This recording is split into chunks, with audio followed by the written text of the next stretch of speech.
দিয়ে ওই মেয়েটা বলতে, এই ছোঁড়া, তোকে আমি রেখেছি, আমি তো আল্লাহকে ডাকছি ভাই, তুই তুলতে এলি? ও মাসতো, ওকে কেউ তুলতো? এইখানে ইশারা দিলাম, আল্লাহকে চিনে লাও। আর একটু ইশারা হতে পারে, আর একটু ইশারা হতে পারে, মানুষ ছাড়া খ্যাপারে তুই মূল হারাবি। আমি বলছি, লালন বলেছে, মানুষ ছাড়া খ্যাপারে তুই মূল হারাবি, মানুষ ভজলে শোনার মানুষ পাবি। খুব সূক্ষ্ম জ্ঞানে দেখবেন, খেয়াল করে, মানুষ ছাড়া কিছু নাই। হবে গো দয়াল আমার পরে হল। এই বানেশপুরে একটা ছেলে রোজ চুরি করে, ধরা পড়ে নাই। বেটি বলেন তো, আল্লাহ দেখতে পায় না? এই বানেশপুরে একটা ছেলে রোজ চুরি করে, আল্লাহ দেখতে পায় তো? ওই আল্লাহকে মারে, ওকে মানা করে, এই চুরি করি না, ধরা পড়বি করে। আচ্ছা, আর একদিন যদি গায়ে ছেলে দেখতে পায়, হাগি দিবে ভাই, কুকুর মারা করবি। বোঝা গেল? আমি চুরি করছি, আল্লাহ দেখলে তো, কেউ না দেখলে আল্লাহ দেখছে, কিন্তু আল্লাহ মারে, আল্লাহ সাজা দেয়। আর গায়ে ছেড়ে একদিন দেখতে পেয়েছে, হাসপাতালে ভর্তি করে দিলে।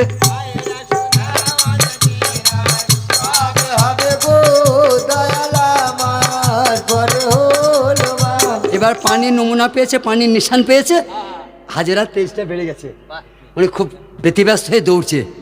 ছুটতে ছুটতে যাই, গিয়ে দেখছে পানি নয় বেটি, পানি বলে দেখা যাচ্ছে পানি নয়, ওই একটি পাহাড় বটে।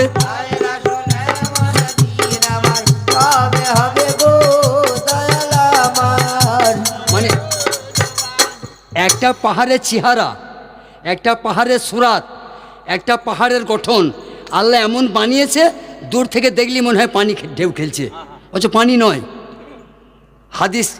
হাদিস কোরআনে তার নাম চলে এসেছে, পাহাড়টির নাম ওরে মারোয়া।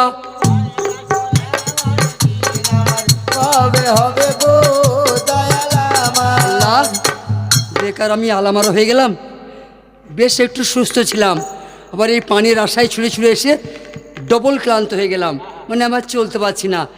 রব, এবার আমি কি করব? আমি কেমন করি বা ব্যাটার কাছে যাব, আর কেমন করি বা আবার বাড়িতে ফিরবো, আর পানি বা কোথা পাবো? ওইখান থেকে হাজার লক্ষ্য করছে, আর একটা পানি নহর।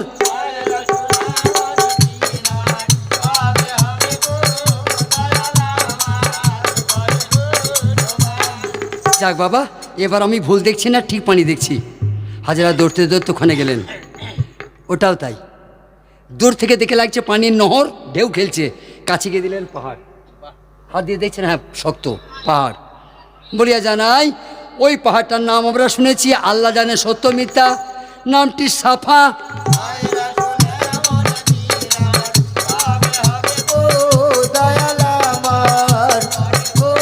দিশাহারা মানুষ যারা, ও বেশি বিদিশা হয়।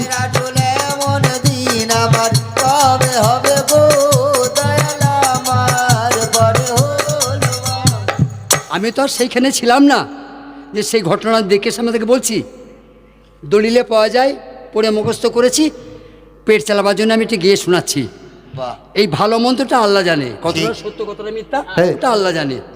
এখন হাদিস দলিলে প্রমাণ দিচ্ছে, মনের ভুলে হাজেরা একবার সাফা একবার মারোয়া, একবার সাফা একবার মারোয়া, ওই মনের ভুলে, মাথা কাজ করছে না, ব্রেন কাজ করছে না। 7 দফা ঘোষণা করেছে, 7 দফা। 7 দফা যখন ছোটাছুটি করলেন, নৈরাশা হইল।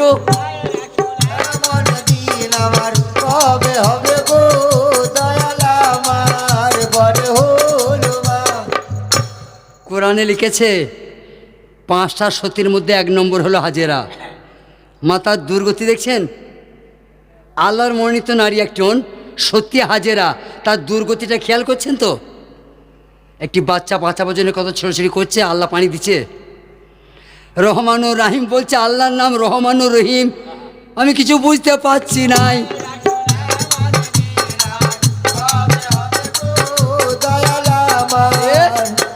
তখন মনে পড়েছে, এতক্ষণে মনে পড়ছে, এই সর্বনাশ, আমি যে ইসমাইলকে সেই বাড়িতে শুয়ে দিয়ে এসেছি, এই বেলা তো শেষ হয়ে গেল প্রায়, তাহলে আমার ইসমাইল বোধহয় আর বেঁচে নাই। এতক্ষণে মনে পড়লো, এতক্ষণ বেখবর ছিল। যেমনি ইসমাইলের কথা মনে পড়েছে, বিবি ওই ছোটে।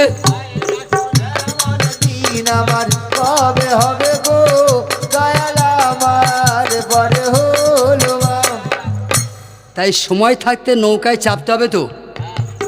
তাই তোমাকে পানিতে ছুবে না, না এই সময়ে তুমি নৌকায় উঠে পড়ো, পানিতে ছুতেও পারবে না, পানিতে তুমি ডুববেও না। কিন্তু তুমি তো অহংকার করে নৌকায় না চাপো, তোমাকে পানিতে ছুঁয়েও ফেলবে, পানিতে তুমি ডুবেও মরেও যাবে। তাই জ্ঞানীদের কাছে বসে জেনে নিতে হয়। নূহ নবী নৌকায় যারা চেপেছিল তারা বেঁচে ছিল, যারা নূহ নবী নৌকায় চাপে নাই তারা তলিয়ে গেল। এমন দিন আমার কবে হবে গো দয়াল আমার পরে হলো মা। ছুটতে ছুটতে গিয়ে দেখছে হাজেরা নজর করে, এতক্ষণে আল্লাহর রহমত বর্ষিত হয়েছে, এতক্ষণ পরে। তার জন্য বলেছে কামেল পীররা, আল্লাহকে পেতে চাইলে সবুরটা বেশি জোর ধরবে, আর ধৈর্য ধৈর্য ধরবে আর সবুর করবে। কোন মা জানেন না? হাত তোলেন যে ধৈর্য ধরলে সবুর করলে মেয়া ফলে। আমি খেলে একা জানি, আপনারা জানেন না। কিন্তু ধৈর্য ধরতে পারে কে? সবুর করতে পারে কই? মুশকিল তো ব্যাধিটা তো এইখানে, তা যদি কিছু পিছি না আমরা। সেটা বন্ধু হাজরা গিয়ে দেখছে চতুর্দিকে পানি খেলছে। এমন দিন আমার কবে হবে গো দয়াল আমার পরে হলো মা। মাগো তিন দিকে খেলছে পানি, আয়া রে পানি ঢেউ খেলিছে। এমন দিন আমার কবে হবে গো পরে হলো মা। দূর থেকে তাকিয়ে দেখলেন যে তিন দিকের পানিটা খেলছে, তিন দিকে ঢেউ খেলছে, আর একদিকের পানি চুপ করে আছে। কোন দিকটা? যেদিকে ওই বাচ্চাটা শুয়ে আছে। দেখেন আল্লাহ কারিশমা, দেখেন পানি যখন লাফাইছে, পানি যখন ফুঁস করছে, পানি যখন মৌজা মারছে, তখন ধস ছাড়ছে তো। ছাড়ছি যখন পানি ধাক্কা মারছে বাঁধ ছাড়ছে তো। তা তিন দিকের বাঁধ ছিঁড়ে ছিঁড়ে পড়ছে আর এরিয়াটা বড় হচ্ছে। আর যেদিকে ইসমাইল শুয়ে আছে ওই দিকটা পানি লাফায়ও নাই আর ধস ছিঁড়ে পড়েও নাই। হাজরা চিন্তা করছে সর্বনাশ, এই তিন দিক যখন পড়ছে ওই দিকেও পড়বে, আমি তাড়াতাড়ি বাচ্চাটাকে তুলে নিব। দিন আমার কবে হবে গো দয়াল আমার পরে হলো মা। আমি তাড়াতাড়ি ইসমাইলকে আয়া রে ওই আমার কোলেতেই উঠাই। আসলে এমন দিন আমার কবে হবে গো দয়াল আমার। ওই যেমনি ইসমাইলকে উনি কোলে তুলে নিয়েছেন, যে জায়গায় ইসমাইল শুয়েছিল ওটা পড়ে গেল। বোঝা গেল এবার চারদিক ভেঙে পড়ছে। তখনই চিন্তা করছে আল্লাহ দাঁড়াবো কোথায়, তাই আমরা মা বেটে দাঁড়াবো কোথায়? চারদিকে সমানভাবে ভেঙে পড়ছে আর এরিয়াটা বড় হচ্ছে, মানে ছোট পুকুরটা বড় হচ্ছে, আমরা মা বেটে দাঁড়াবো কোথায়? মানে তখন ভয়ে অস্থির হয়ে পড়েছেন, আল্লাহর কাছে সাহায্য চাইছেন। দৈব বাণী হচ্ছে, গাইবি আওয়াজ আসছে, গাইবি নেদা বলে দৈব বাণী হচ্ছে। হবে গো দয়াল আমার। জানি না ওইটা সঠিক আল্লাহ নিজের শব্দটা করেছিলেন না জিবরাইলকে করতে বলেছিলেন, ওটা আমি বলতে পারবো না, ও ক্ষমতা আমার নাই। হাজেরা সেই আওয়াজ যেটা শুনলো ওটা খোদ আল্লাহ বলেছিল না আল্লাহর ফেরেশতা জিবরাইল বলেছিল, ওটা আমি বলতে পারলাম না। কিন্তু শব্দ একটা শুনলো। কি শুনলো? হাজেরা ইসমাইলকে শুয়ে দাও, বিসমিল্লাহ বলে চারটে পাথর পোড়াও, বিসমিল্লাহ বলে ওই চারটে পাথর চার পাড়ে নামিয়ে দাও।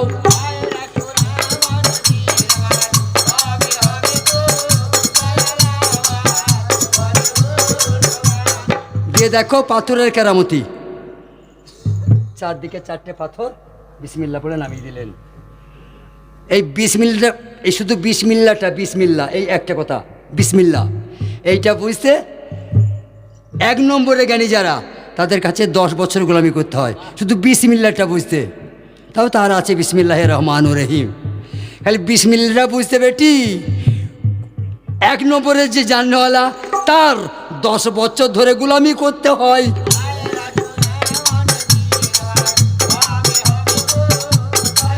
আমার পরে হলো মা।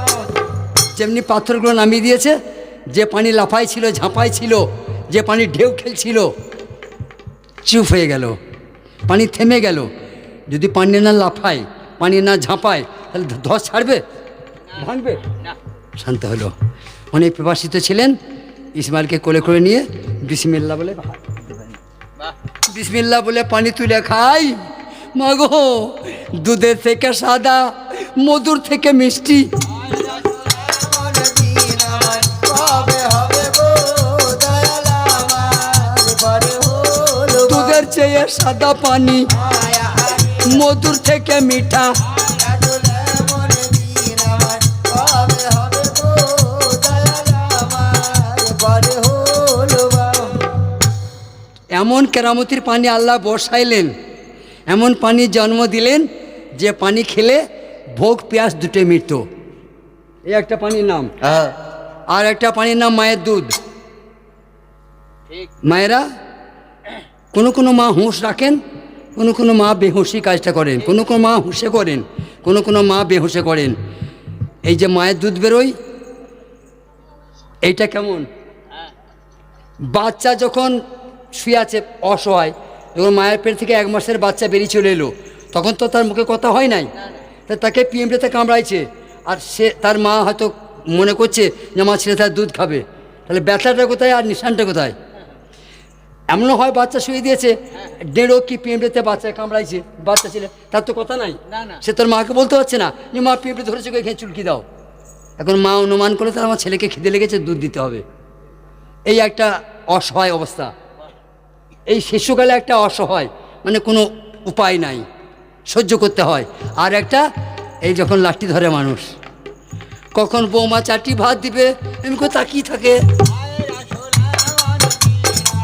কবে হবে গো দয়াল আমার পরে হলো বলে হাজেরা, এই পানি যারা খাবে তাদেরকে এই সাফা মারোয়া 7 দফা ছুটতে হবে। আচ্ছা আমি যেমন, তুমি যেমন দৌড়েছো, এই দৌড়াদৌড়িটা 7 দফা করবে, তবে এই পানির মালিক সে পানি খেতে পাবে। এই আইনটা আজও আছে মা, এই আইনটা আজও হয়ে আছে। বেশ, হযরত ইব্রাহিম নবী বিবির খবর নেয় নাই। দিন আমার কবে হবে গো দয়াল আমার পরে হলো এখনকার সমাজের মেয়েরা হলে বলতো ও নবী না ছাই, বলতো না মা? একটা মেয়েকে মাঠে নামিয়ে দিয়ে এসছে, বনবাসে দিয়ে এসছে, তো একদিন খোঁজ খবর আনতে যায় নাই। তো এইটা যে আমার ইব্রাহিমের কত যন্ত্রণা, ওটা ইব্রাহিম নবী জানতো, আল্লাহ জানতো। একদিন আমার ইব্রাহিম নবী বিছানায় ঘুমিয়ে গেল, গেল রাত্রি 3য় প্রহরে ইব্রাহিম নবী স্বপন দেখছে। মাগো, আয়া স্বপ্নে কে যেন বলছে, হযরত ইব্রাহিম নবী তুমি আল্লাহর নামে কোরবানি করো। আয়া জানি না জিব্রাইল বলছে, জানি না আল্লাহ বলছে, নবী জানলেন আমাকে কুরবানি করতে বলল।